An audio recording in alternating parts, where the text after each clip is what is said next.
ash loose. 2.5, 3 feet of it. And it would sink right up to here, right up to your cap. And then you had to get your leg out. Well, I had a flamethrower on. Well, by the time I reached the top, I lost my 2 buddies. They weren't with me anymore. How long did it take for you to see the first Marine killed in action at Iwo Jima? Not long at all. When I hit the beach, I lay face down. I had these 2 boys with me. We were scared to death. John Bass alone, Medal of Honor, Guadalcanal, the first one. He was killed right to our right, never got up. 3 kids ahead of me were already dead. There were bodies laying all over the beach, and we had to crawl over those bodies to move to the top. But it was hard getting to the top because nobody could get off the thing. Every time you'd get up to move and run, and when we got it, they had it all. They plowed up the volcanic ash loose, 2.5, 3 feet of it. And it would sink right up to here, right up to your cap.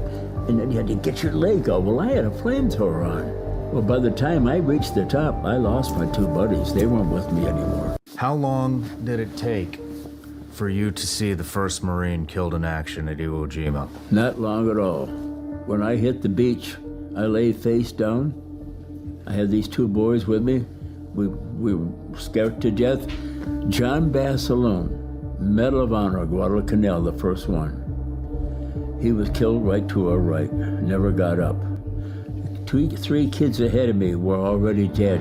There were bodies laying all over the beach, and we had to crawl over those bodies to move to the top. But it was hard getting to the top because nobody could get off the thing.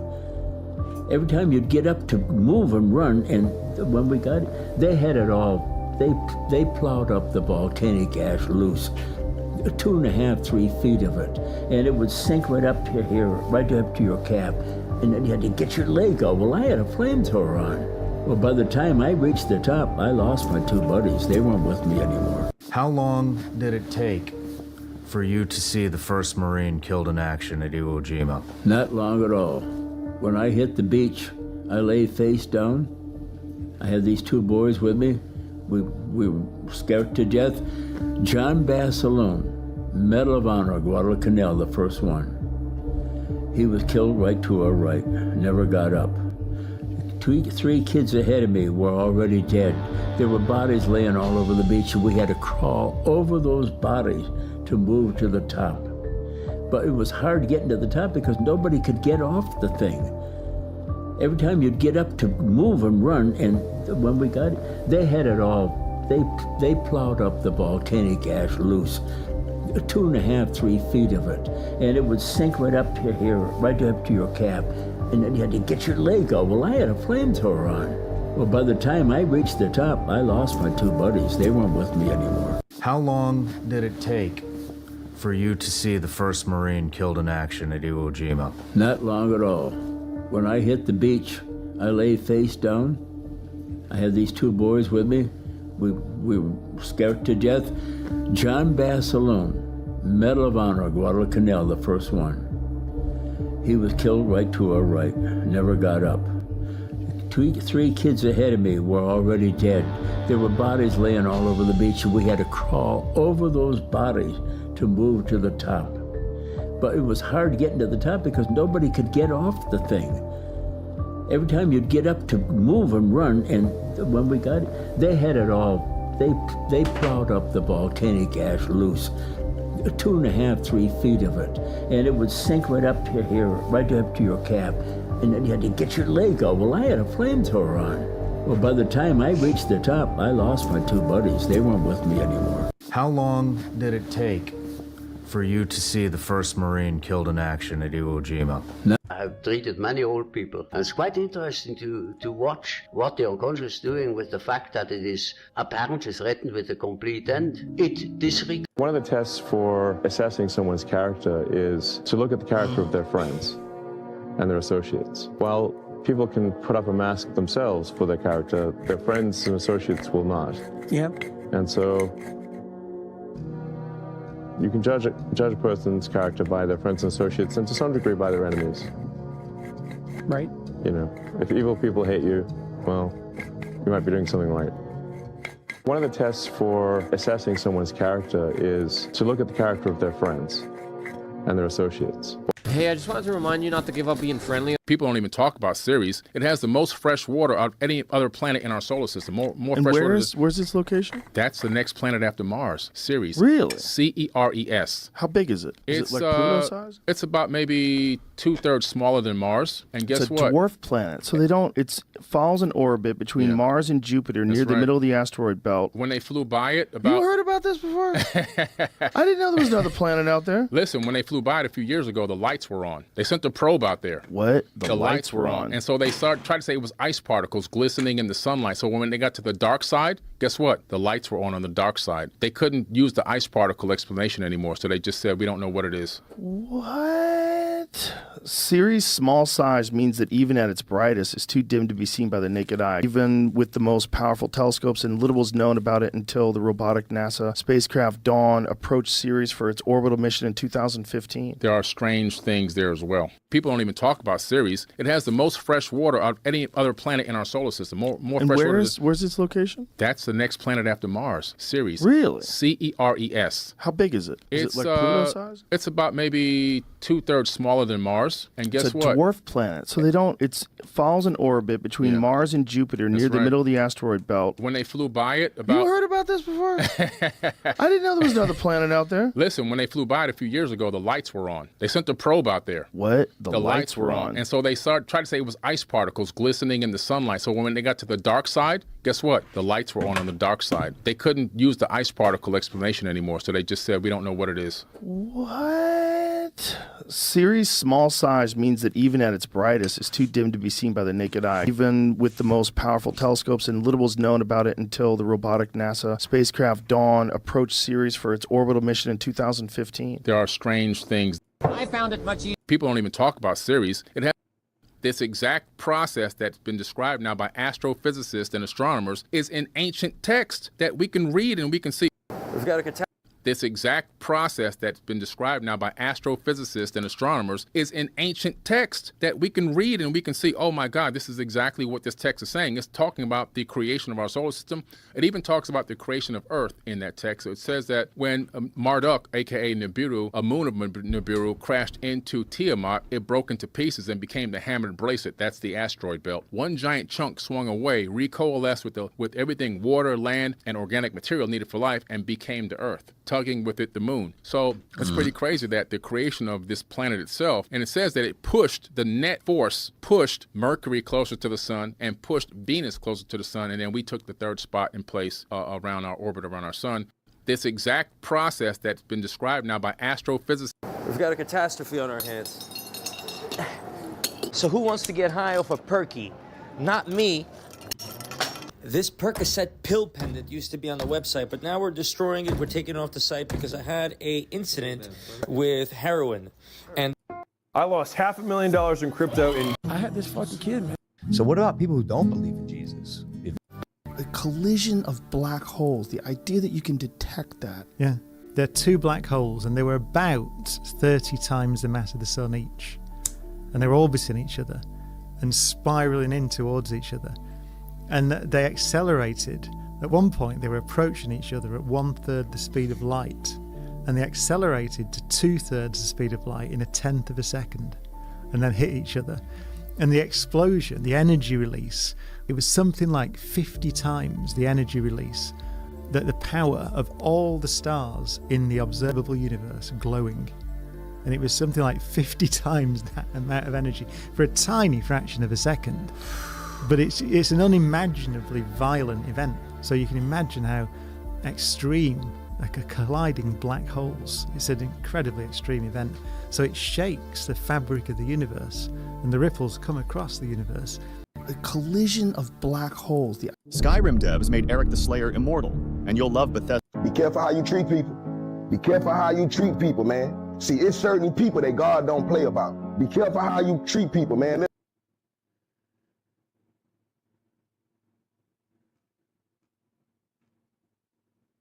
The Switch update sucks. Are you using the mobile app? Everybody hates it. Actually, is there anyone who's using the mobile app that likes the update? Because I did hear one take of why it's better. One person said that they like it more because they are finding small streamers that they never would have found otherwise because the scrolling system allows them to find that.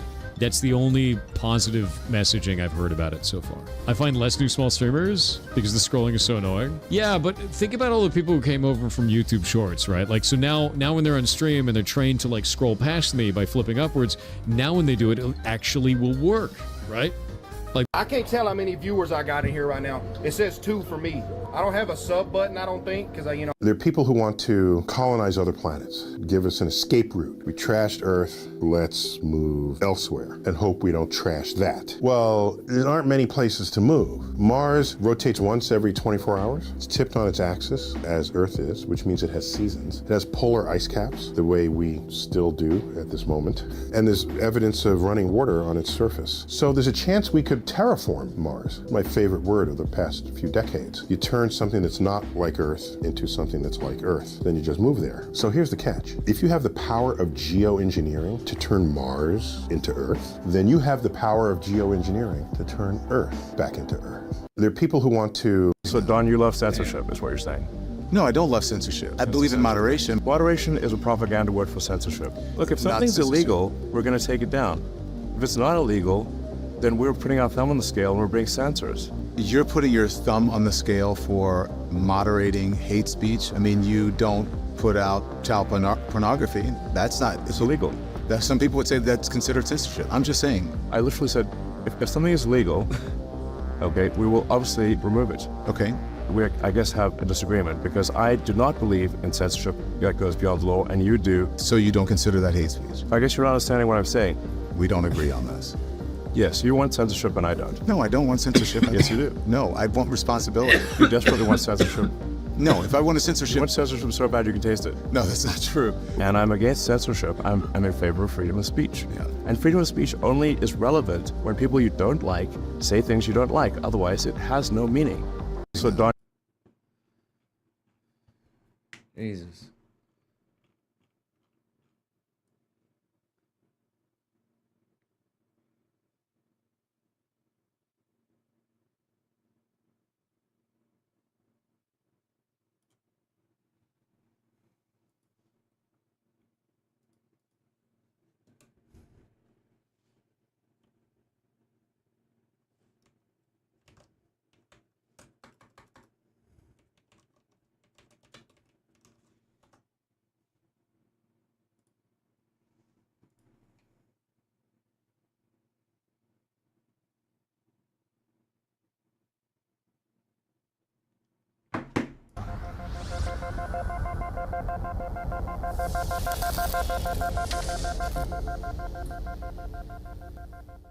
I hope you guys aren't just saying this to cheer me up, because I know I've been in a bad mood. I hope it's true.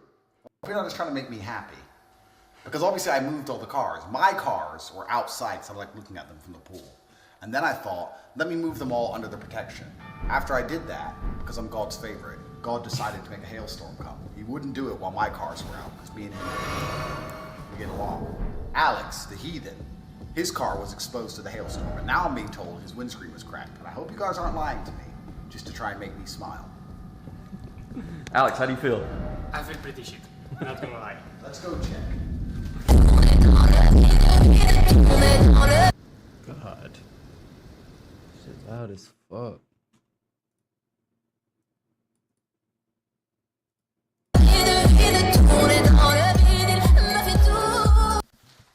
As you all know, although I am a beacon of positivity, I've been in a particularly bad mood as of late, waiting for some good news. Well, this is some pretty good news, if I can say so myself.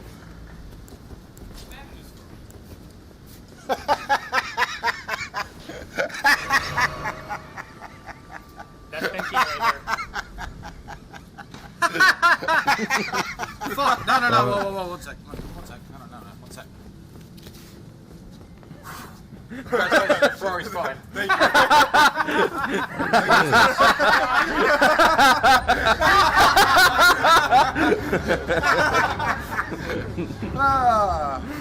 Oh, Alex. I moved all the cars. Then God said, shall I get him? I said, and then we're talking. Yeah. And here we are.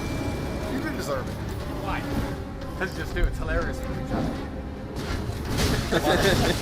The fact that Alex's Ferrari is right next to the car.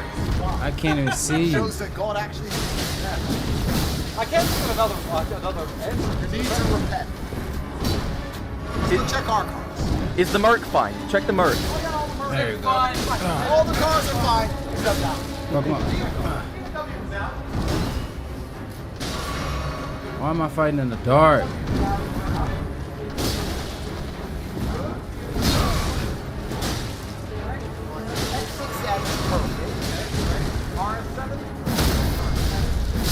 This was exposed. Perfect, nice. And everything That's here one, is but what the other one? Compass perfect. Spider's perfect. And one spider. So it's just one car. Just one car. Alex. Well, yes.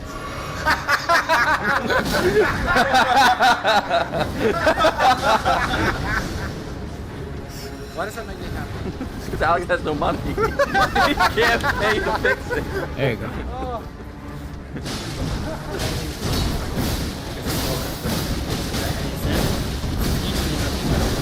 Not repairable. Not repairable. So that means you're going to have to replace the windscreen. What's that going to cost? Bro, I don't even Help your boy out. Well, I know it's going to be tens of thousands of Here's what I know. I'm willing to give you no limits, 1,000 euros a time, high card game, $1,000 a time. I'll pay you cash every time you win, and I'll add it as debt every time you lose. You can repair your screen. Summer is here. Got a Lamborghini. Gamble your way out the hole. Just try it once. How do you feel? No, get your mate out of here. Wait. He's a gambling advice. Okay. What do you feel? You're warm. You feel the energy. Bro, I'm telling you. Just do one. Just do one. Feel the energy. No. 5 rounds. His screen's not repairable. Yeah, the guy just showed up to fix it, and he said there's nothing he can do.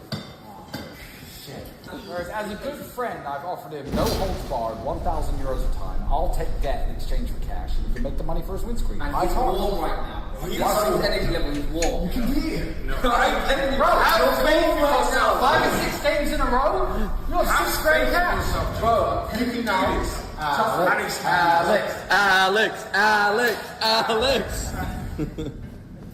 I say we get the deck of cards and see what would have happened hypothetically. I'm just joking. You're warm. You're going. There's no way you can go win. Bro, you're not gonna. Where are the cards? T, where are the cards? Bro, there's no way. Forget fate. Forget fate. Where's my shit? I'm not even joking. Easy. Let's do a hypothetical round. No money. The minute he drinks one drink, you feel roll the dice. Dice? We've not done dice in the house ever. And you're missing a golden opportunity right now. Now doing this. Okay, we fight 2 different people. It's not even about me. Heard. How actually know we can't lose? I know we can't lose. Look, let's just see what would happen. It doesn't count for money. You roll the dice, I roll the dice. 2. You would have won $1,000. Oh my gosh, Alex! Wait, again. One more time.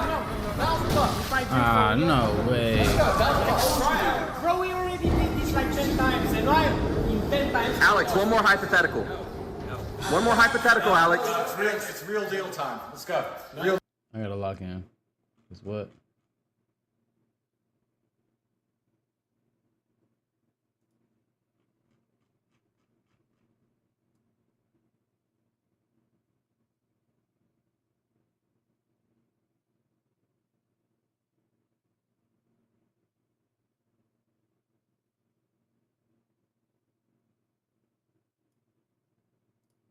Skill-based matchmaking is everywhere in gaming, but no other community seems to push back harder than the Call of Duty community. Today, we're going to be uncovering why Call of Duty players dream of easier lobbies. While some think that this is a new thing because SBMM changes in Modern Warfare 2019, it's actually been around since the game started. Just like with meta loadouts, players have developed new and better ways to get easier matches as SBMM has changed over time.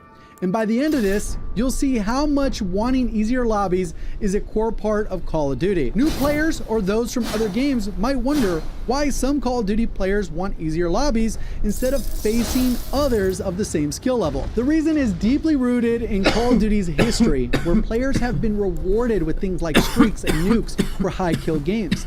This has made the desire for easier lobbies a key part of the game.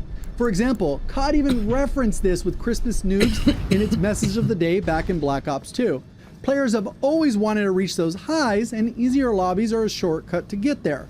However, how well these methods work can depend on your skill level. Less skilled players might not see it as much of a benefit. Over the years, players have used different methods to find easier lobbies, and some of these methods work better than others. For example, playing off-peak hours when fewer players are online, or removing downloadable content map packs before they became free were common tactics. According to Jack Fragg's video from January 2021, playing in off-peak hours still works relatively well. Another widely used method was lobby shopping, where players look at visible details about the lobby to guess its difficulty. Usually this means checking players' ranks, but in some Call of Duty games, you could even see players' win-loss ratio, KD stats, to help better make that decision.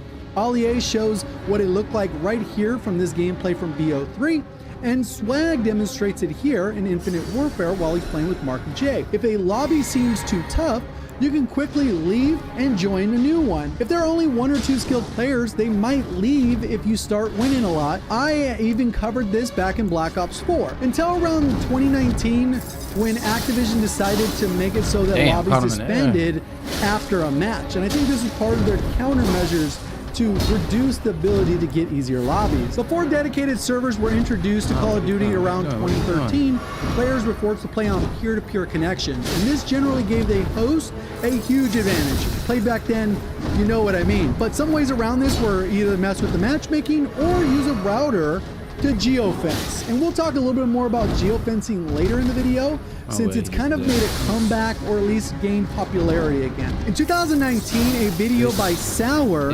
accidentally sparked new interest in reverse boosting by showing details from the early access beta. Reverse boosting generally means lowering your stats on purpose to get placed in easier lobbies.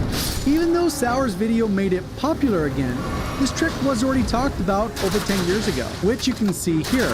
Another similar trick involved joining matches with players who had low stats to find easier lobbies, often called session joining. When Warzone came out in 2020, players could access lots of data through websites and API to see things like lobby strength and KD stats. Because many people had connection problems as well, they started trying to figure out how they could fix it, and geofencing again became popular. We're going to start off with what a geofence is. A geofence creates a digital boundary that prevents your game from connecting to servers outside a designated area that you've selected as the player. Why would you geofence? Setting your geofence near your real-world location prevents the game from connecting you halfway across the country. This proximity is going to ensure that you get a lower ping, lead to smoother, more responsive gameplay. Geofences also don't come without their drawbacks. Limiting your servers that you can connect to may lead to potentially longer wait times, or not being able to find a lobby altogether, depending on what part of the world you're in. The API also showed that it could help finding easier lobbies, which that was great, but a side effect of this is that a lot of players left those sites believing that they were experts on matchmaking, even though they didn't really understand it as well as they thought. Also around this time, many websites started selling services they often called VPNs, even though they were mostly just services for geofencing. Early in Modern Warfare 2019, when players were still focused on reverse boosting and VPNs, some people had already moved on to another method that we now call two-boxing.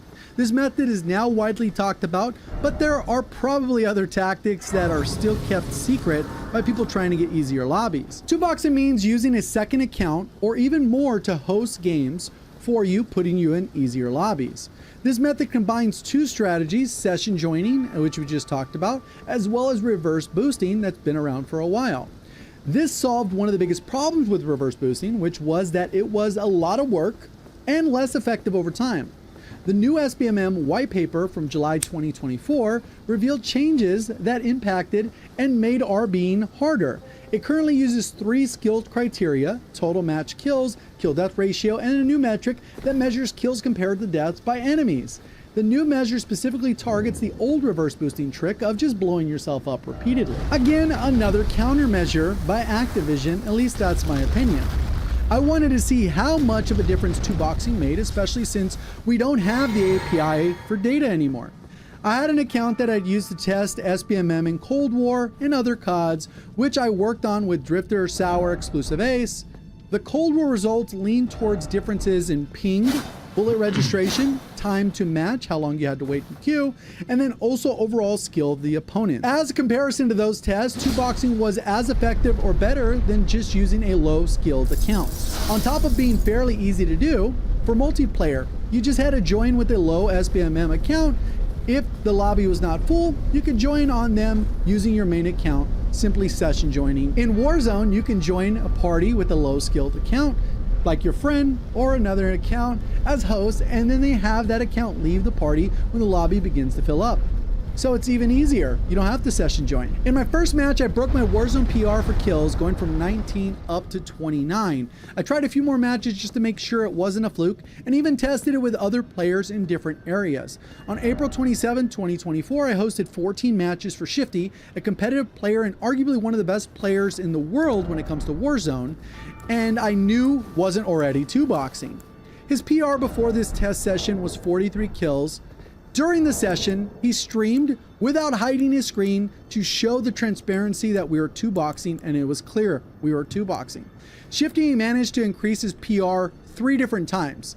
Had 9 matches over 43 kills, so breaking his PR in 9 out of the 14 matches, his original PR, and held 42 kill average across the 14 matches, with his best match having 63 kills. This increases PR significantly, while showing that 2boxing in fact makes a huge difference. Many players now openly 2box on stream. For fun, for content creation, just to entertain their audiences, do troll videos, I don't know. Some people like this while others don't. As mentioned earlier, seeking easier lobbies is deeply ingrained in Call of Duty's culture, so this trend is unlikely to change. Activision will continue to counter these methods, but enforcing rules through their TOS is tough because they can't stop players from teaming up with friends who have lower stats than them. I hope you found this video useful or informative. Thank you for watching, and as always, have a great day.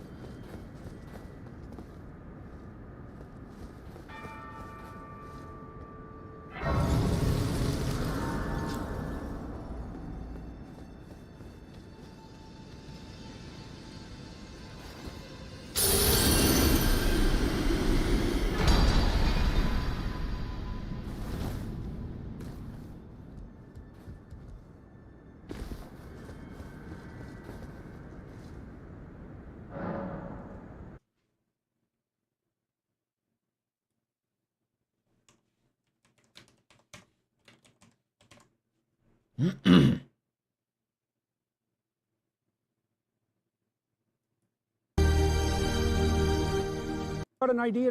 53. We're discussing ridiculously exciting to be here. First thing I'd like to say is that it's ridiculously exciting to be here. You're most welcome to be here. This is quite the amazing place, and I've been preparing to talk to you for a long time. So I'm really looking forward to it. You said something that caught me right away when we were discussing various issues just before we started. You said you were up till 4 in the morning. Yeah, So- actually a little more like 5 in the morning. But Okay. we got the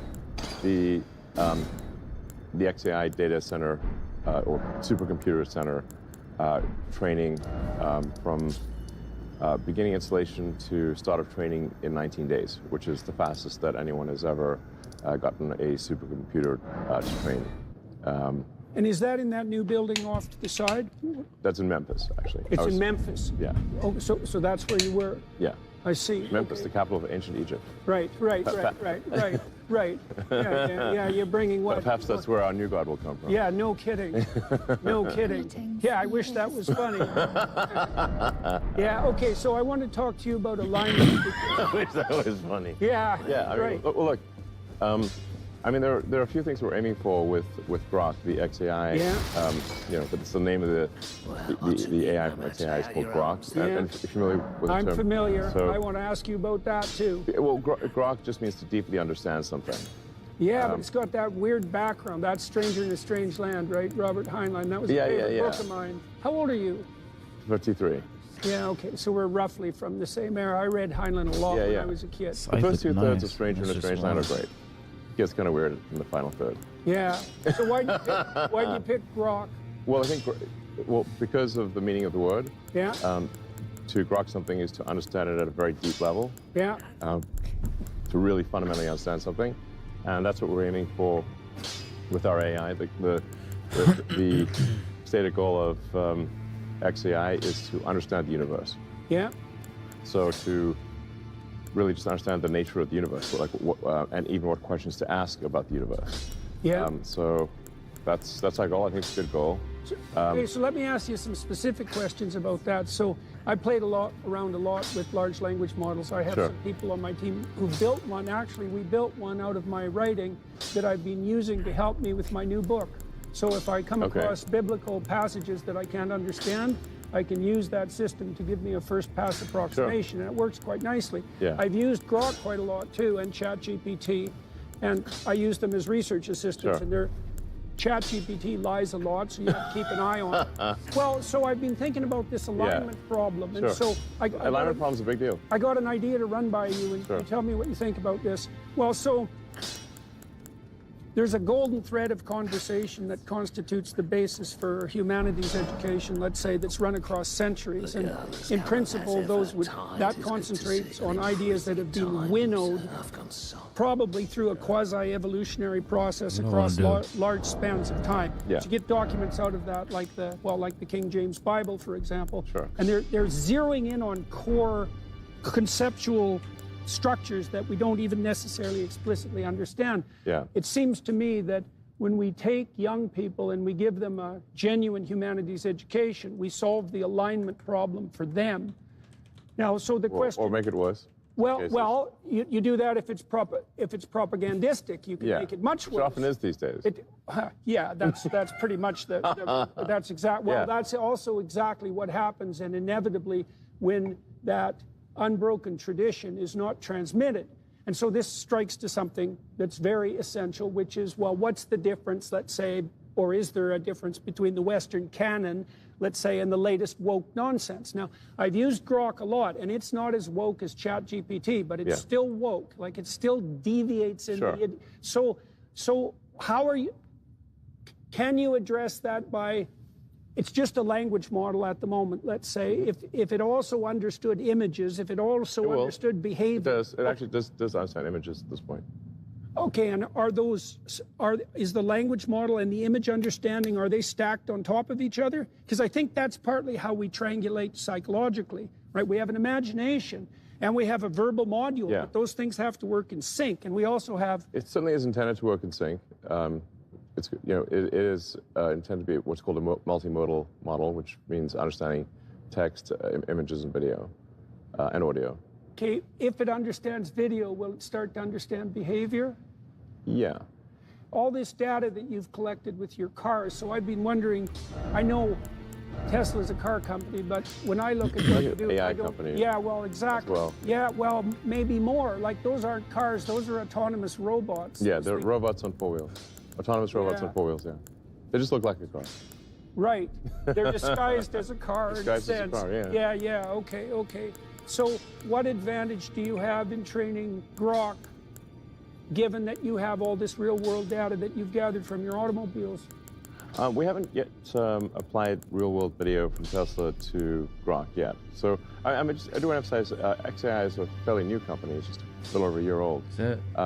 So we have a lot of catching up to do to companies, relative to companies that have been around for 5 or 10 or 20 years. We're catching up fast. I think with velocity of improvement of XAI is faster than any other company out there. We just completed the, we were just able to install and bring online a massive new training center that we, like as mentioned, we're building in Memphis.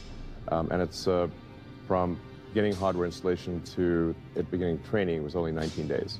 And that's the fastest by far that anyone's been able to do that. So we're moving quickly, but we're still catching up. And so if you use... Catching up to who?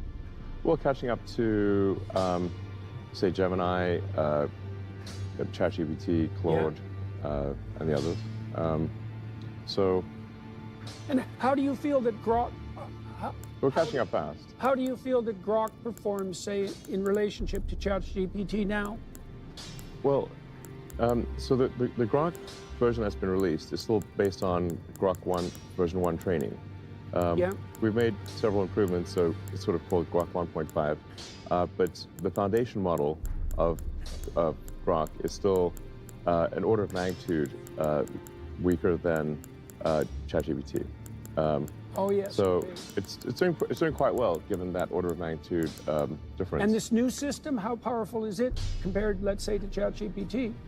Well, so Grok 2 actually finished training.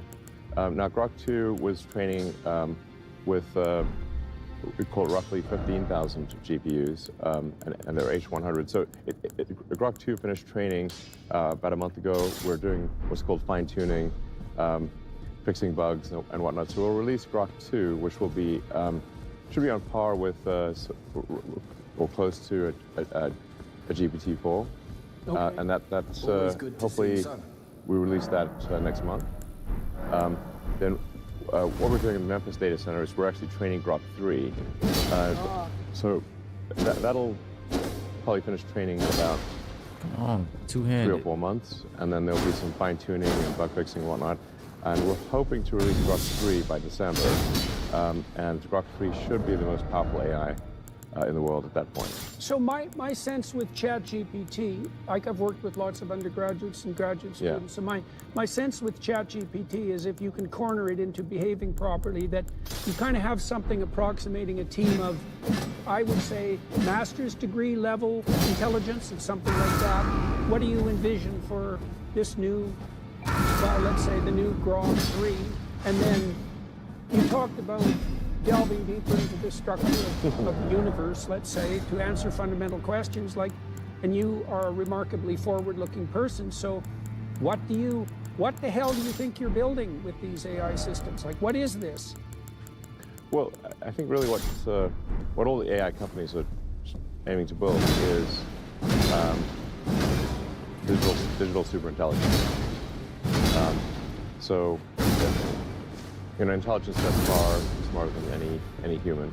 And then ultimately, an intelligence that is far smarter than all humans combined.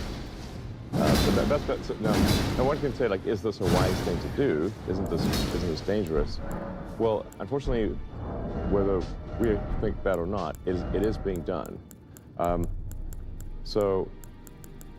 Really, from the standpoint of from my standpoint, from the XAI team standpoint, we have the choice of being a spectator or a participant. But that's life, man. Yeah, be a spectator or a participant. And I think if we're a participant, we've got a better chance, hopefully, of steering AI in the direction that is beneficial to humanity. So why do you trust yourself on that front? Just out of, that's an important question, right? I don't trust myself entirely. Good, well that's, yes, fair enough, okay. Yeah. But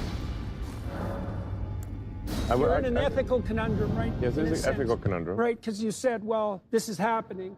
Now, the excuse that something is happening is not a rationale for participating in it, but then your next take is, well, we have the chance to do this properly, let's say, as maybe opposed better. to... Okay. Well,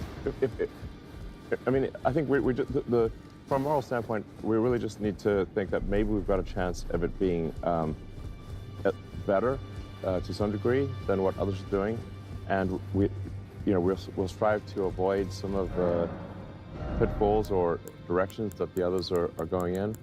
because the others, from what I've seen, do not strive for truth. What do they strive for? They strive for, well, they strive to give an answer, but they are, I think, trained to be politically correct. And the woke mind virus is woven in throughout them. Yeah? I'm sure you've seen that.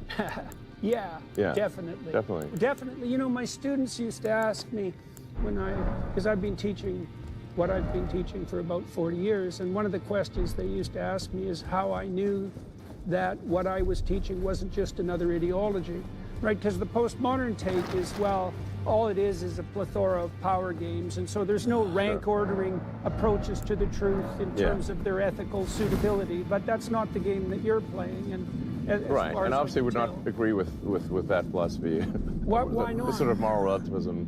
What's convinced you that that's not a useful way of approaching things?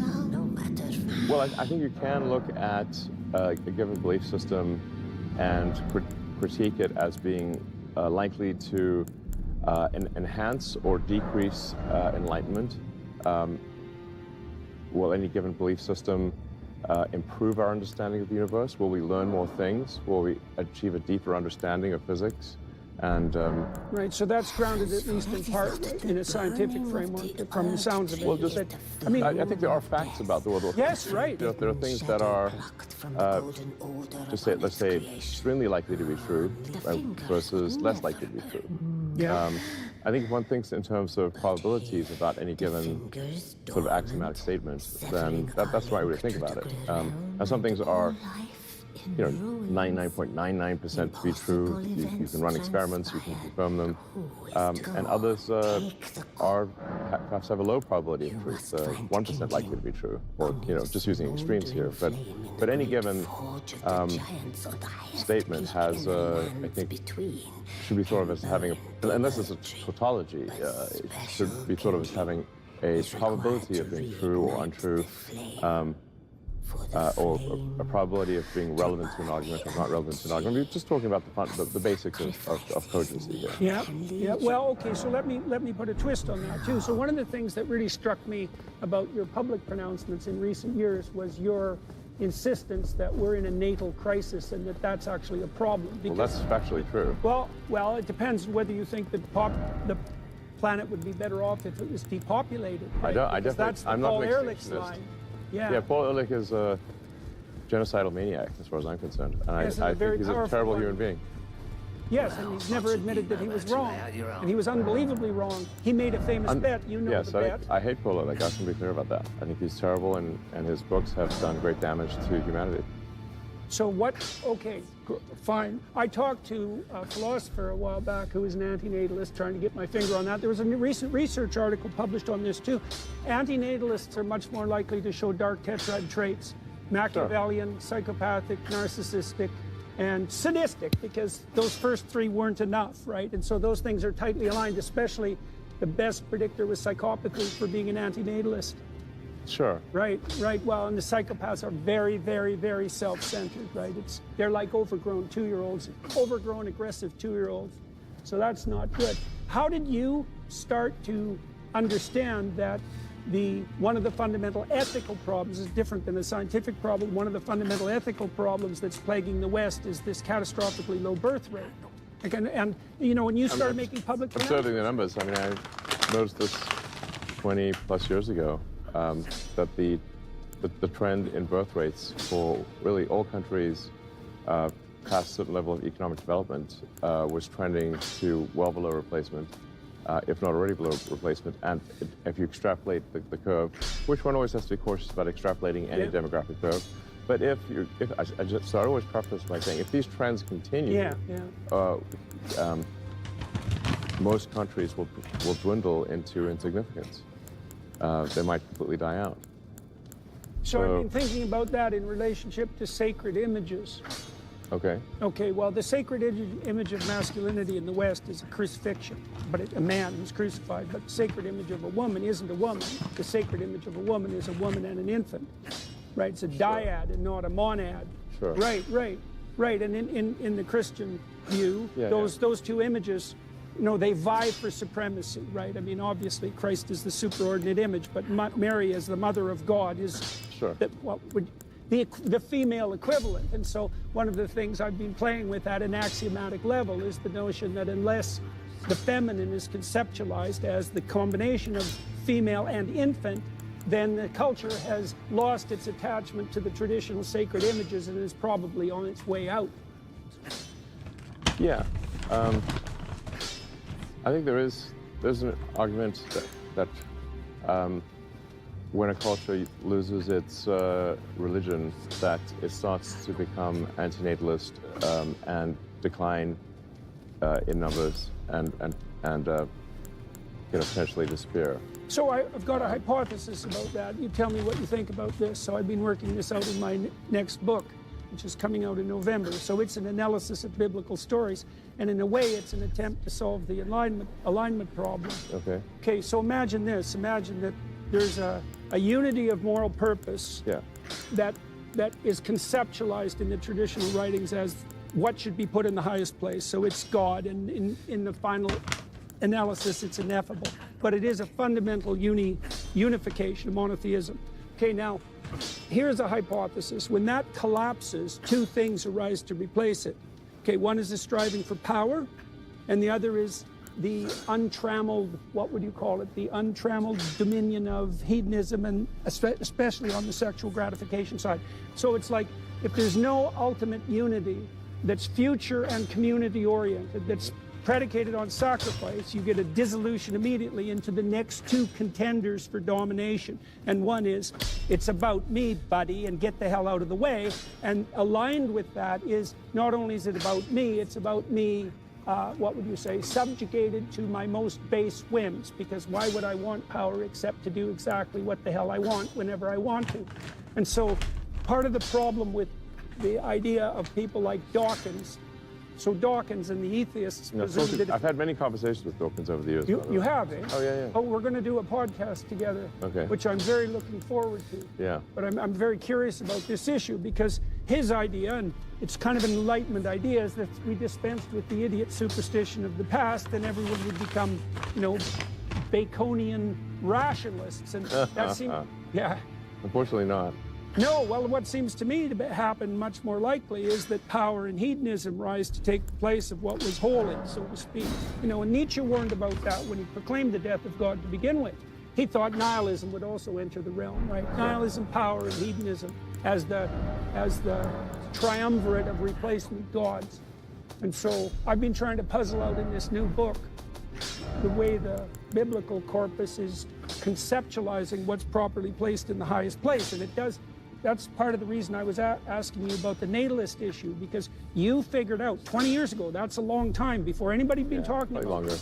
Yeah, but that, and then you also did publicly proclaim it at a time when the moral insistence was all on the side of, Jane Goodall's pronouncements that if we don't reduce the population of the planet dramatically, that the nature goddess is going to be upset, which is also a very, very old idea, not a very good one.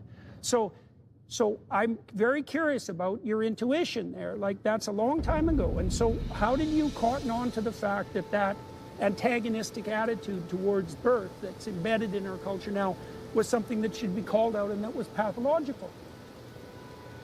Well, I should perhaps go back to what is the foundation of my philosophy, because that I think helps build up, to explain my actions. When I was, about 11 or 12 years old, I had somewhat of an existential crisis, because there just didn't seem to be any meaning in the world. Like, no meaning to life. And so I actually tried to read all the religious texts. At that age? Yes. Okay. So I was a voracious reader as a kid. So I, obviously read the Bible. I read the Quran, the Torah, the various, a bit on the Hindu side. Just trying to understand all these things. And obviously, as a 12-year-old, you're not really going to understand these things super well. But I've just well, you understood it well enough to have an existential crisis when you were 11 or 12. Yeah, I'm just trying to. Well, figure that's a out, start. Does anyone have an answer that makes sense? And then I started getting into the philosophy books, and I read quite a bit of Schopenhauer, Nietzsche, and which is quite depressing to read as a kid. Yeah, you might say that. That's depressing as an adult, but and none of them really seem to have, to me, answers that resonated, at least to me. But then I read Douglas Adams' Hitchhiker's Guide to the Galaxy, which is really a book on philosophy disguised as humor. And what the point that Adams tries to make there is that we don't actually know all the answers, obviously. Yeah. In fact, we don't even know what the right questions are to ask. That's where he has, this if you've read the book, Earth is actually a giant computer to understand the answer to the question, what is the meaning of life? Yeah. And comes up with the answer 42. Yeah. And people are like, what does that mean? It says, oh, you actually, you don't understand the real, the thing that's going to take a computer far more powerful than Earth is to understand what question to ask. Yeah, right. That's simply the wrong question. So was that the key realization, that the question I would was say the that was thing? a fundamental turning point, yeah.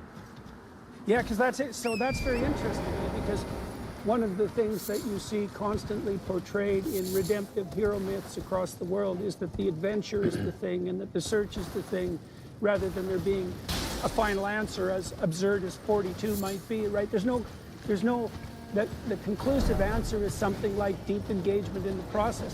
So I'll give you an example of that. So in the Sermon on the Mount's a very detailed set of instructions. Yeah. So there's 3 parts to it. The first is aim at the highest thing that you can possibly conceive of and keep modifying that so your aim gets better. Okay, so that's number 1. Number 2 is make the presumption that other people have the same intrinsic value as you do. Well, we have to be careful about that one. Okay, well, let's discuss that. But it's what would you say? It's a recognition of the universalist value of everyone who's made in the image of God, something like that. But the third thing is, once you do those 2 things, you can concentrate on the moment. See, and that seems to be, even technically, you can think about this neuropsychologically. So if you're looking for meaning, meaning is a form of incentive reward. And incentive reward is dopaminergically mediated. And incentive reward occurs in relationship to advancement towards a goal, which is a form of entropy minimization, as it turns out, according to Carl Friskin, who knows this sort of thing. Entropy is the ultimate boss battle. Yeah, right.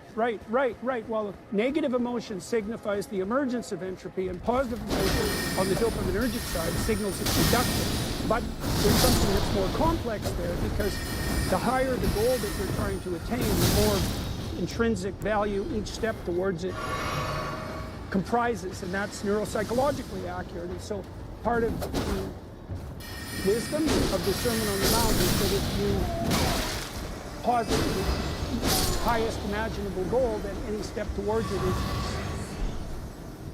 that captures your attention is also deeply meaningful. And so that's an answer to what the meaning is of process, rather than, say, something like 42. And you said, it seems to me that you were intimating that your discovery through Adams that the question was the thing was key to the resolution of your existential crisis. That's correct. Okay, so that's part of the reason that you're motivated to, say, build Grok 3 and look deeper. To understand. Yeah. To understand the universe. Okay, so how old were you when you figured out that the question? 13 years. What did that do to you? Bro, why? What did that do to you? Well, I was a lot happier after that. Because now it's like, okay, well, I'm just going to accept that we are ignorant of a great many things. Yeah. And we wish to be less ignorant. And anything we can do that will improve our understanding of the universe, make us less ignorant, have a deeper understanding of the universe, and even more questions to answer, to ask about the answer that is the universe, which is, I think, at least a simple point, is good. And that was good enough to resolve that crisis? It was for me at least. Yeah. And so, like, is this a religion? I don't know, maybe it is. But I think it's a good one. I'd call it the religion of curiosity. Yeah. Well, The ancient god of the Mesopotamians, his name was Marduk, and he was the best defense against ensuing chaos and state corruption. Okay, so that's how he was conceptualized. Okay, Marduk had eyes all the way around his head. Okay. Because he paid attention.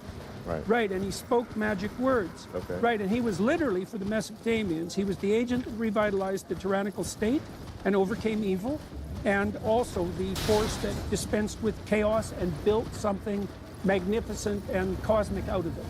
Right, Right. so, yeah. Sounds like a force for good.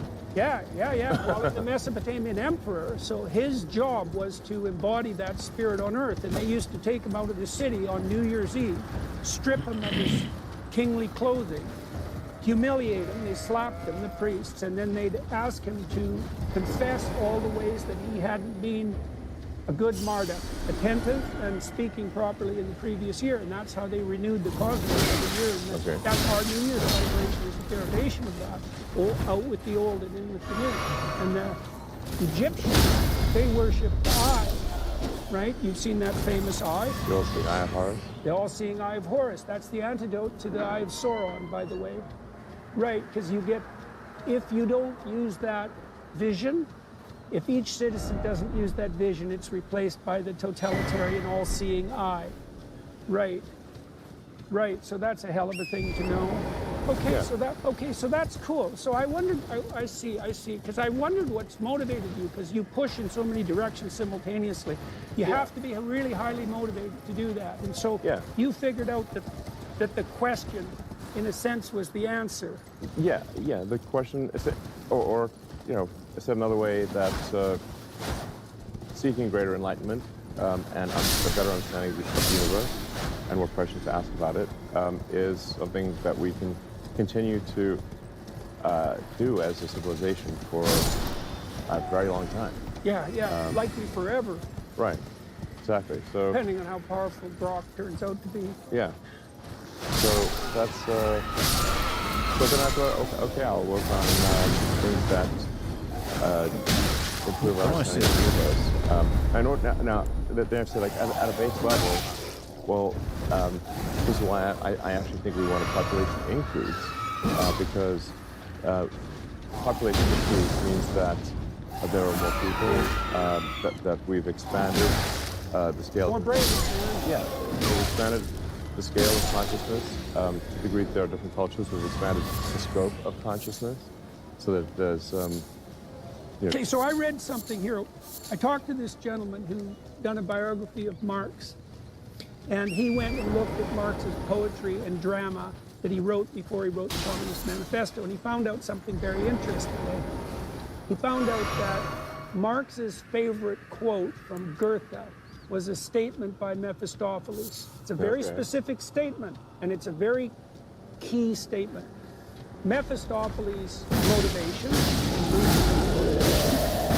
is predicated on this. Consciousness is nothing but consciousness of pain and misery. Life is short and brutal and pointless. Therefore, it would be better if consciousness itself was eradicated. Sounds like Hobbes. Yeah. Well, so you know, I had a little Yorkshire Terrier who was nasty, brutish, and short. Right. So I named him Hobbes. Perfect. Well, I think it's even deeper than Hobbes, because Hobbes seemed to understand that life without social order would degenerate into that. But the Mephistophelian credo is that consciousness itself is an evil that should be eradicated because it produces suffering. And that was Marx's favorite. Crazy. It is the very definition of crazy, right? It's the definition of the adversarial spirit. Now, your hypothesis, your axiom, let's say, is that that's wrong and that consciousness should be. So then we say, so why should consciousness be expanded if it's nothing but consciousness of suffering? And your answer that's obviously false.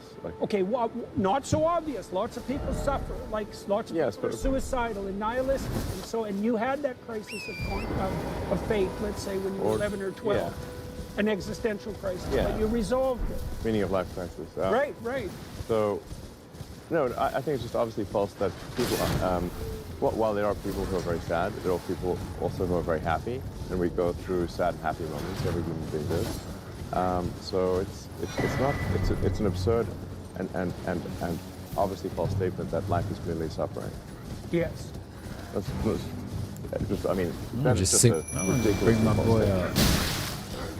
up. So one of the things I've tried to do is to Where's the Tom? understand. So like, there are a limited number of things that are undeniably real, and pain is one of them. Yes. Okay. Like so my back doesn't work. Yes. So that's because you were up till 5 in the morning. No, I just have some injuries, but I'm... From wrestling? Actually from childhood injuries that, although the final thing that caused some back and shoulder injuries was me foolishly fighting the world champion sumo wrestler and charging him at him at full speed to knock him over, which I did succeed in doing, but you paid a price for it. A very, very high price. Carnivore diet was good. The what, sorry? The carnivore diet was good.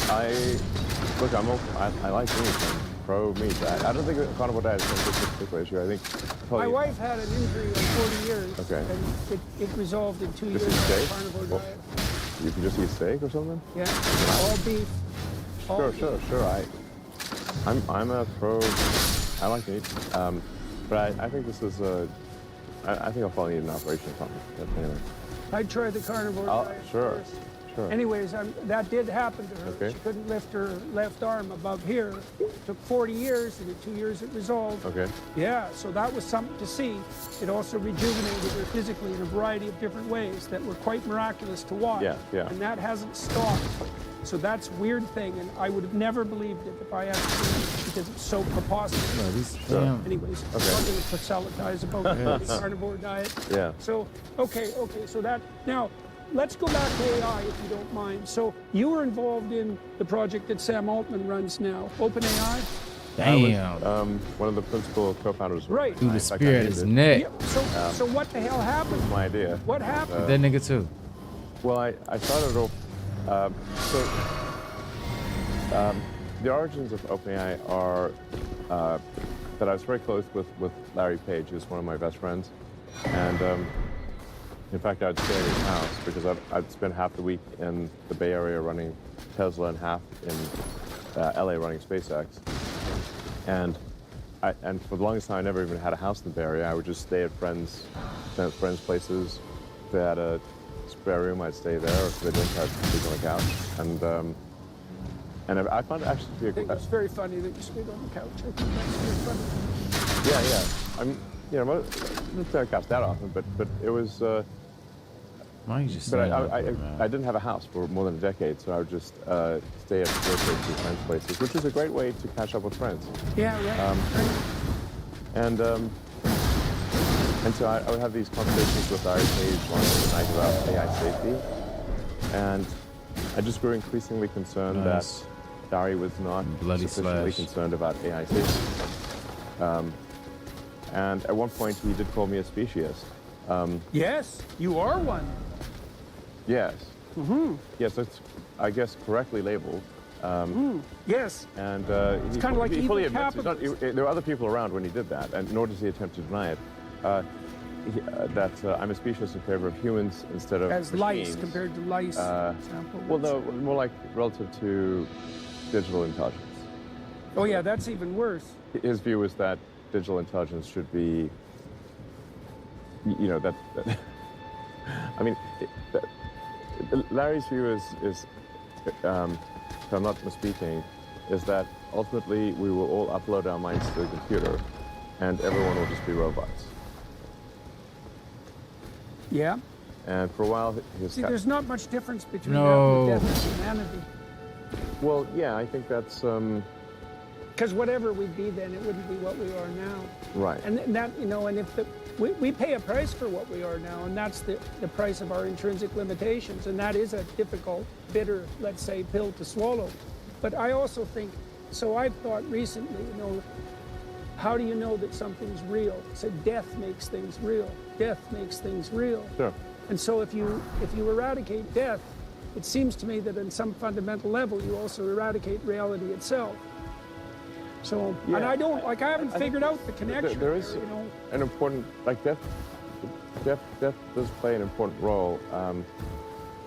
because I think you really could evolve humans to live much longer, or most creatures live much longer, but there's, over time, evolution, as I do believe in evolution, has found that it's better for organisms to have a finite life, and that death brings renewal, essentially.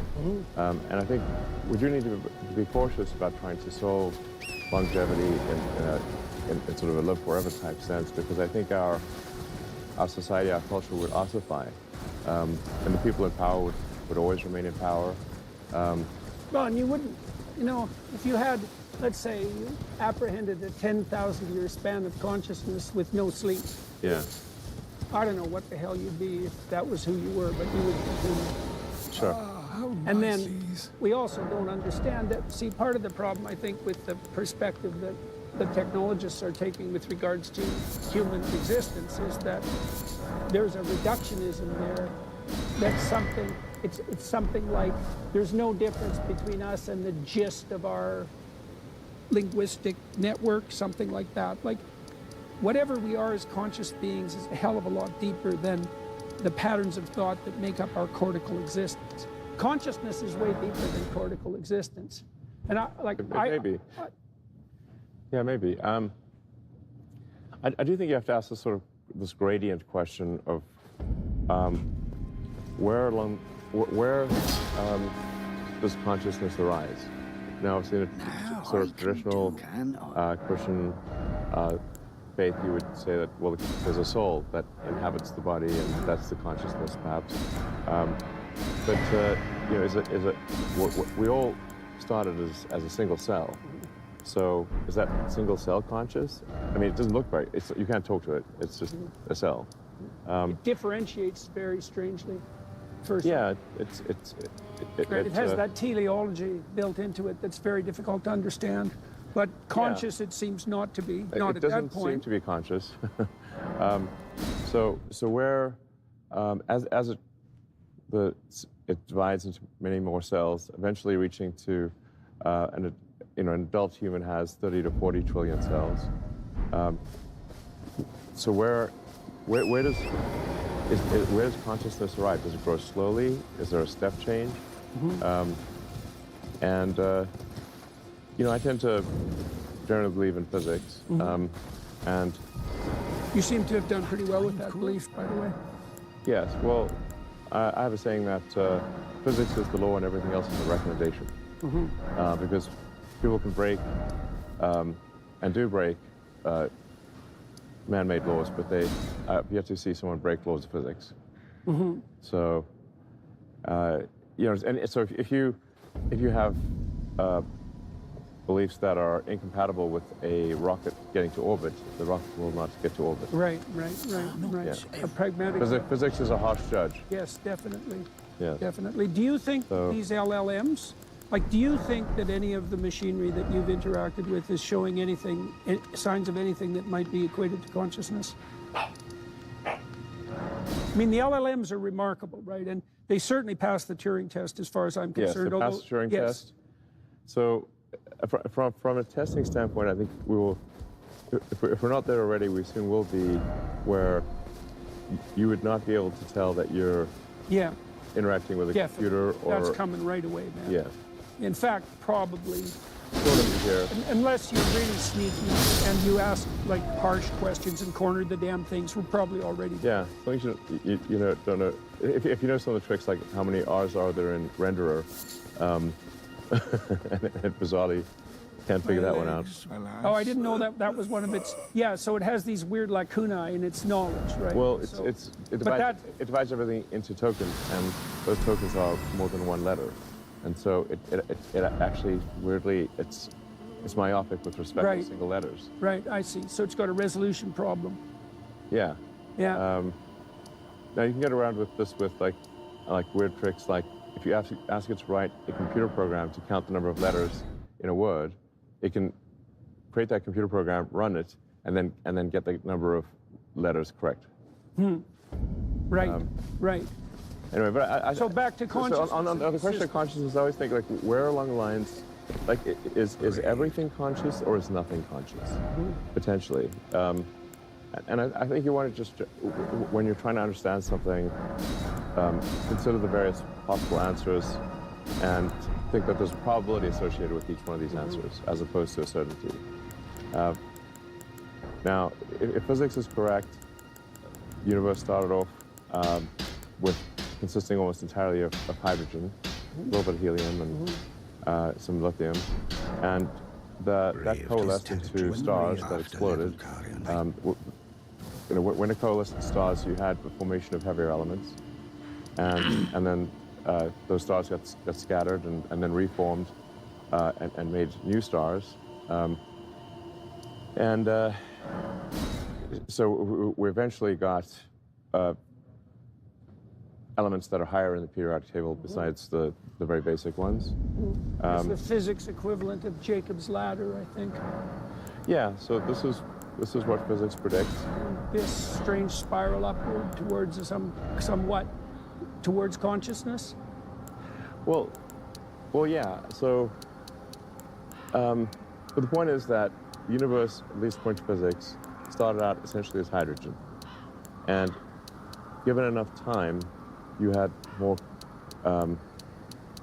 complex, heavy elements and more complex molecules, and then 13.8 billion years later, at least on this planet, we have what we call consciousness in the form, Yeah. But that means consciousness had to arise. It's implicit, at least. From hydrogen. Yeah. Well, see. So if you just leave hydrogen out in the sun long enough, it starts talking to itself. I think what I've seen your comments on this before. I think you're pointing to the same sort of thing that my friend Jonathan Pajot has been trying to elucidate, which is that there's an implicit structure of possibility. He associates this with the concept of heaven. Like there's an implicit structure of possibility that material forms are trying to flesh out. And so in some sense, the possibility of consciousness is inherent in the hydrogen atoms, right? Obviously, because it's Earth. Yeah. So it's a tautology in some ways. But maybe everything's conscious. Maybe it's just degrees of consciousness or concentrations of consciousness. Yeah, well, I wonder if that's associated with the notion, the Christian notion, that the word is primary. Because in mythological representations, you have three fundamental elements. You have something like order, which you could think about as society, but it's the a priori axiomatic interpretive structure. You have that. Then you have chaotic potential. That's the tohu vabohu that exists at the beginning of time. And so the way God is represented in the story of Genesis is that God is the a priori interpretive process that gives rise to order as a consequence of manipulating potential. And the intermediary factor is the word. That's the Christian conception. And the word is something like, well, language, but it's also something like the sacrificial gesture that's necessary for learning to take place. So you could imagine this. When you learn something, it's not only that you add to a storehouse that you have, it's that something that you already know has to undergo a death and a transformation. Most real learning is painful, I think. Yeah, I mean... Well, think about... Painful. Well, the deeper the axiom that's shifting when you learn, the more chaos is associated with it. That can be exciting, but it can also be destabilizing. That existential crisis that you had great potential, right? Because you resolved it, but that didn't mean it was without its pain. Sure. Right? So if you imagine a hierarchy of axioms, right? And so the lower down the axiom hierarchy you go, the more chaos is released when that axiom is challenged. You get a negative emotional response to that, which is anxiety and threat, because God only knows what happens when all hell breaks loose. But there's a positive aspect too. That's why it's a dragon and a treasure always in the hero mythology. It's because when all hell breaks loose, there's immense opportunity. And that's part of the meaning.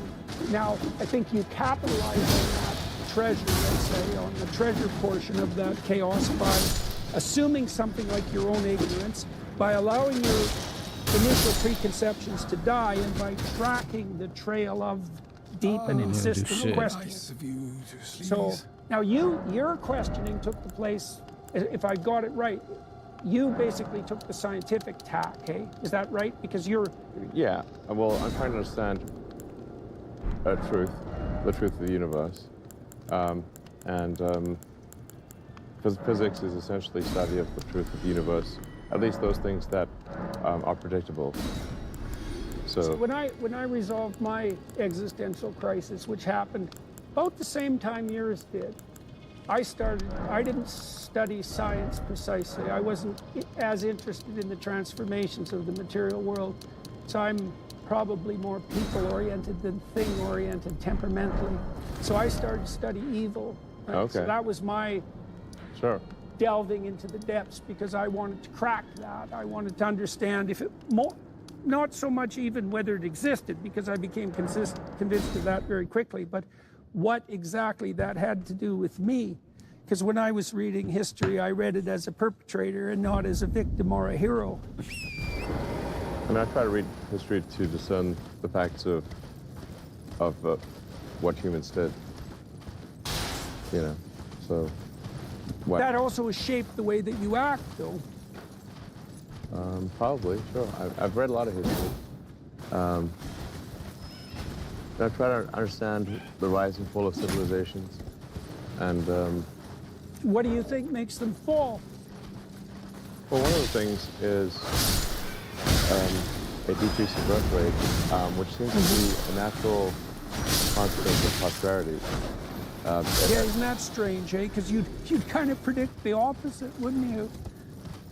As far as I know, every civilization that has experienced prosperity has had a decline in population. And maybe a few exceptions, perhaps people can enlighten me. I'll look at the comments on this interview to see perhaps what I can learn.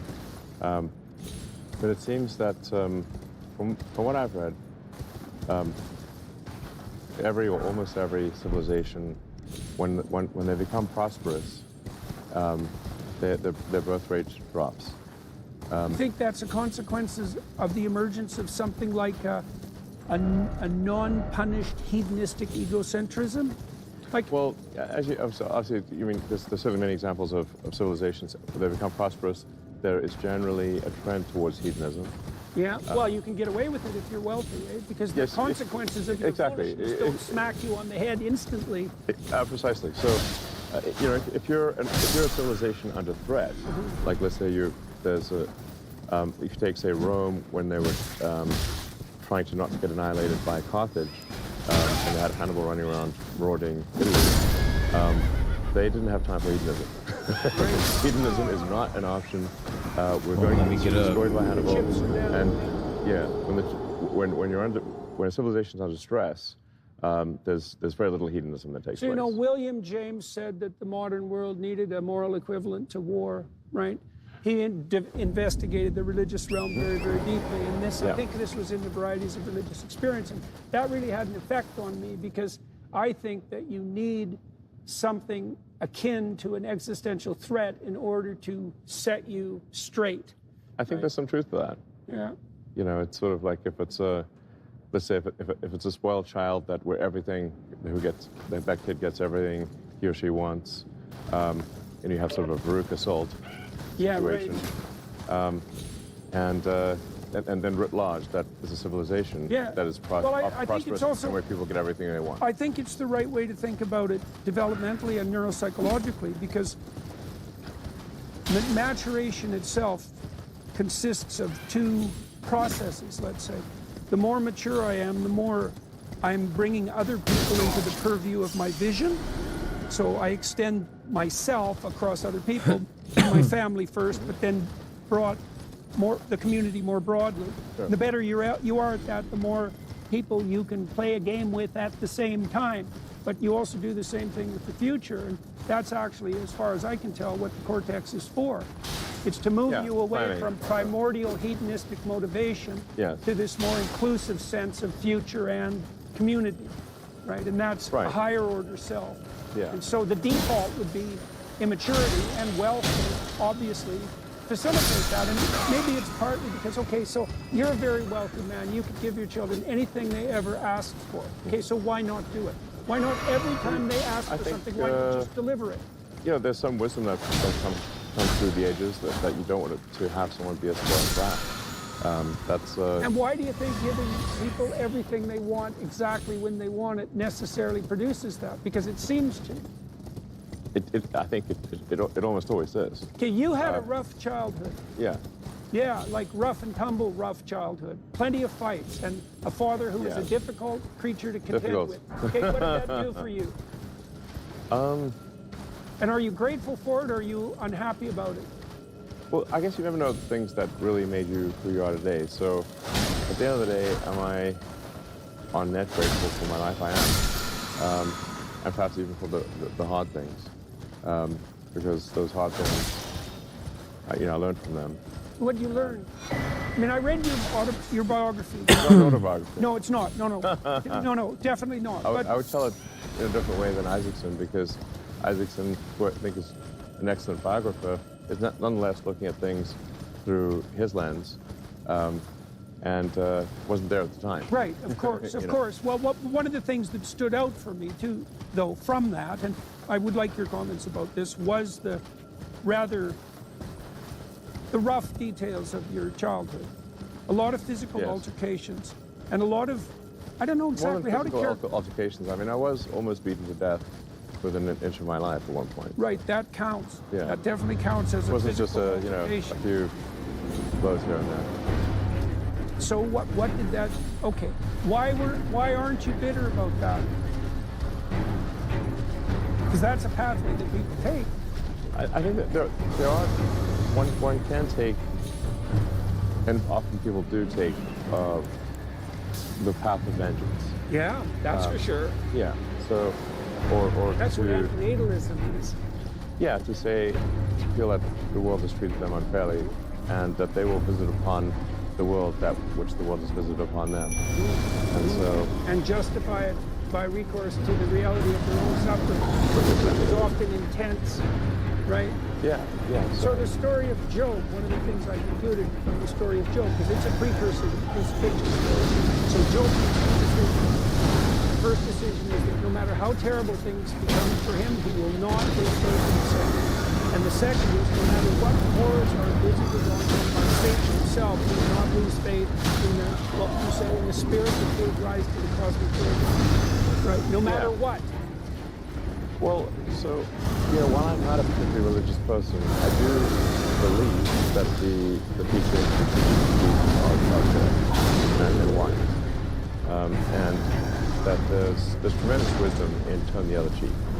And for a while there, when I was saying, I thought, well, that's really a weak thing. Yeah, it can be.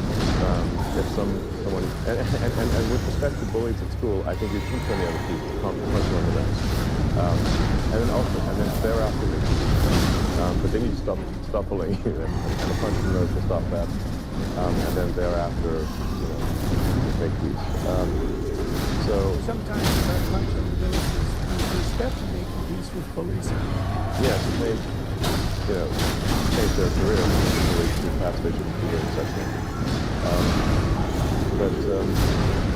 Yeah, I think there's, anyway, so I think this notion of forgiveness is important. I think it's essential, because if you don't forgive, then, as the given said it, that I focus when I make everyone one. If you're going to seek vengeance, and you have this... Damn, one hit? Must have been hit already. We were caught in the 350,000 year cycle of not getting anywhere after modern human beings emerged, precisely because of that. Because we couldn't get out of accelerating tit-for-tat revenge cycles. Right? Yeah, so I'm actually a big believer in the principles of Christianity. I think they're very good. So in what sense, then, are you not religious? Well, so Dawkins just came out 3 weeks ago or thereabouts and announced that he was a cultural Christian, right? And so the question... Right, I would say I'm probably a cultural Christian. I was brought up as an Anglican, and I was baptized. And although oddly enough, my parents also simultaneously stepped into a Jewish so it was really yeah, no, I might have been the only non-Christian school. I didn't realize I was young. But I was just singing Hava Nagila one day and Jesus Our Lord the next, you know. So that is my upbringing. So when Dawkins announced he was a cultural Christian, the question that came to my mind right away was, okay, there's a bunch of things going on there. The first is Dawkins' proclamation or admission that if you compared different societies and their axiomatic suppositions, he would prefer the ones predicated on Christian axiomatic assumptions. I do think those are good ones.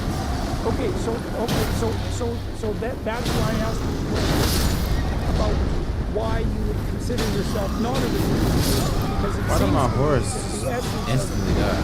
It isn't the statement that you abide by a particular Protestant creed, let's say. It seems to me much more akin to the notion that you believe that this set of axiomatic presuppositions is like the pronatalist presumption. It's correct, like it's not correct. It's going to lead to a better society, a society I think that we would prefer to be. If you say like, what will result in the greatest happiness for humanity, considering not just the present, but all future? Happiness.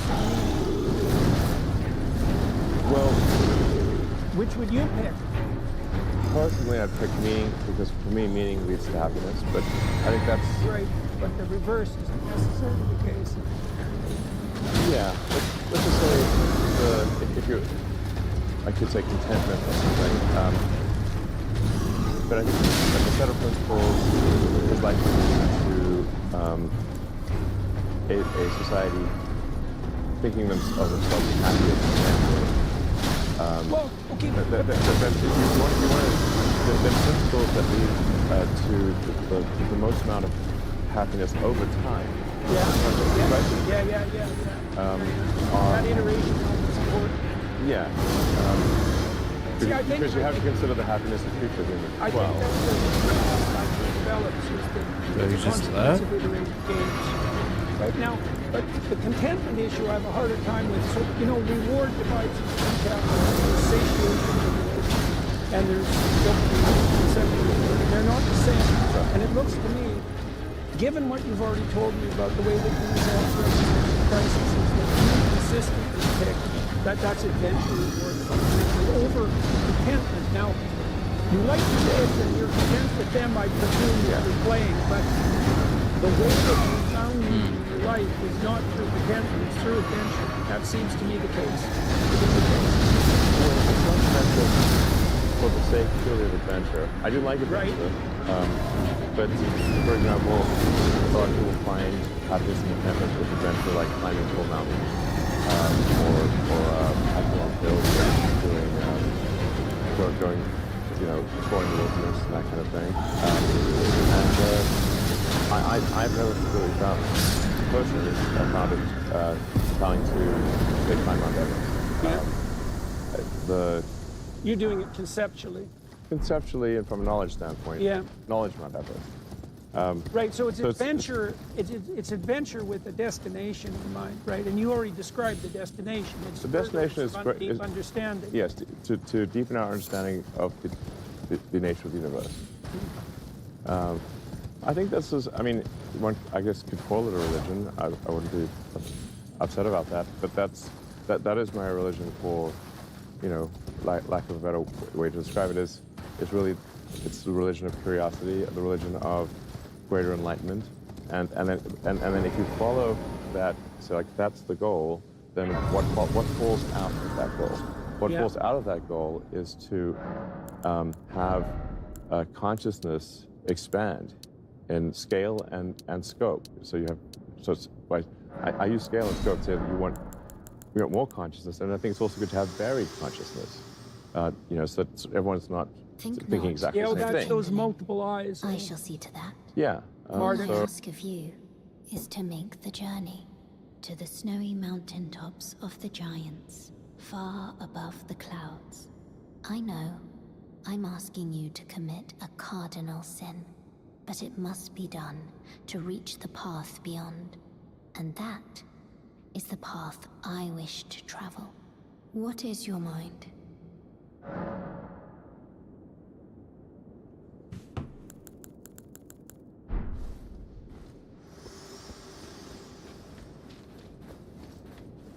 You're... Turn back. Ahead lies the land and the way. Hear me. Doing so will unbind destined death. Who would tell certain?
So I think it's probably good to have multiple religions and have different perspectives on things. And so what falls out of that is we need to take a set of actions that increase the probability that the future will be good for humanity, and that and we want to expand consciousness. We want to. I think we should increase the population of Earth, not decrease it. And I think that will not result in... The Hungarians have been successful in that regard, by the way. They've made family policy planning their fundamental concern. And that was very wise. That was driven in part by a woman named Katalin Novak, who used to be president of Hungary. She's a very, very smart person. And they've knocked the abortion rate in Hungary down by 38% with no compulsion, right? They have a 12-week limit in Hungary. Yeah. They've increased the proportion of women in the labor force by about 15%. Okay. They've knocked the divorce rate down substantially, and at minimum, they've decreased the decline in the birth rate. I don't know if they've actually managed to tilt it back up in Hungary yet, but they spend about 7% of their GDP on family policy. Right. And this ARC enterprise we've been building in London made family policy a center point. We're trying to bring classic conservatives and liberals together all around the world. You know, your thinking on the natalist front has actually been, what would you say, has been an input into that. Okay. Because I started to notice, well, I don't know, I don't think it was 20 years ago that I'd caught on to that. It was not that long ago. But I knew that there was something terribly wrong with the fact that the birth rates had plummeted so terribly. In South Korea and Japan, I think in South Korea now it's something like 40% of men in their 30s are virginal. It's some cataclysmic the virgin, collapse. not virgin thing is, neither here nor there. But the fact that I believe the birth rate in South Korea is 0.9, I think. Right, which I think it even maybe gone down to 0.8 last year or something. But that essentially means that if you fast forward, that the population of Korea would decline by 60%. Right. Necessarily. If you have a steady, and that assumes... Over what span? In fact, if that... well, Koreans are long-lived, so you won't see the numbers. It won't be as obvious at first. You'll just see that there's a very disproportionate number of old people. Right. Because they'll live a long time. But for predicting the future population of any country, the simple way to do it is say how many babies were born last year, and what is the average lifespan in that country, and then if that birth rate if that number of babies stays constant, then eventually the old people will die, and that will be the population of the country. It's very, very straightforward. Right. So if you look at, say, Japan, which I think had on the order of 800,000 births last year, and then you multiply that by the lifespan, which is around 84, 85 years, you get to a population that's in the sort of 60 to 70 million range, which is a massive decrease from where it is today, over 100 million. Yeah, well, it seems to me the combination of that lack of engagement on the relationship side, plus the plummeting birth rate, it seems to me to be a primary biological marker of profound demoralization. Because I mean, people aren't committing to the point. future or to each other. Yes, I mean having a kid is a vote for the future. So if you intend to have a child like that, that means you care about the future. Yeah. You believe in the future. You believe in the future. Having a child, assuming it's intentional, is it's the most optimistic thing that somebody could do. So one of the things I derived from this analysis I've been doing of the Old Testament is that faith and courage. I'll give you an example. So when Moses is on the verge of the Promised Land, he sends scouts out to check out Canaan.